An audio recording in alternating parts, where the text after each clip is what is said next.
The do's and don'ts tend to tell us how to behave, but they don't give us the feeling for the context, going back to that idea, that is necessary for that behavior to be authentic, for it to be natural. And so we end up behaving in kind of mimicking or unnatural ways, and nobody likes that. People who do it don't particularly like it, and certainly the people who are the recipients of that action don't like it. Now, one answer is, quote, be yourself. Another answer is go to the trouble of shifting context so that you can experience the world in a little more Chinese way. If you do that, then you're able to generate more appropriate Chinese behavior in ways that are really appreciated by everybody.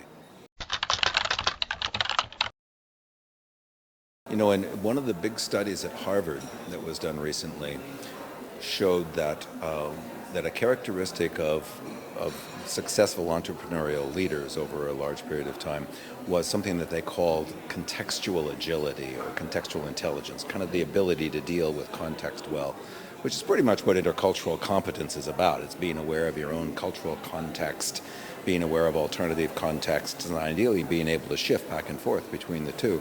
And it appears that that ability of shifting context is exactly the ability that's exhibited by the most successful entrepreneurial leaders.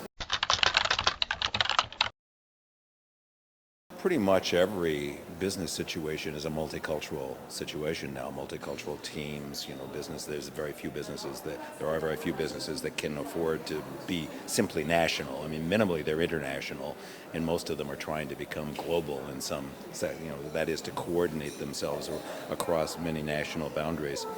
And to do that effectively, you simply have to be aware of these cultural differences. They don't go away. And one of the things that we've found in our research is that is to disprove the notion, or at least not to fail to find support for the idea that we are converging into a single global culture. There's really no evidence for that. In fact, it's quite the opposite. As people come closer together, they kind of accentuate their cultural differences. So we should expect in global companies that as more and more culturally different folks are working with one another, they're in fact accentuating their differences. Therefore, a good manager, a good executive, anybody who's trying to coordinate that activity needs to be aware of those differences, minimally to avoid misunderstanding, maximally to add value from that diversity.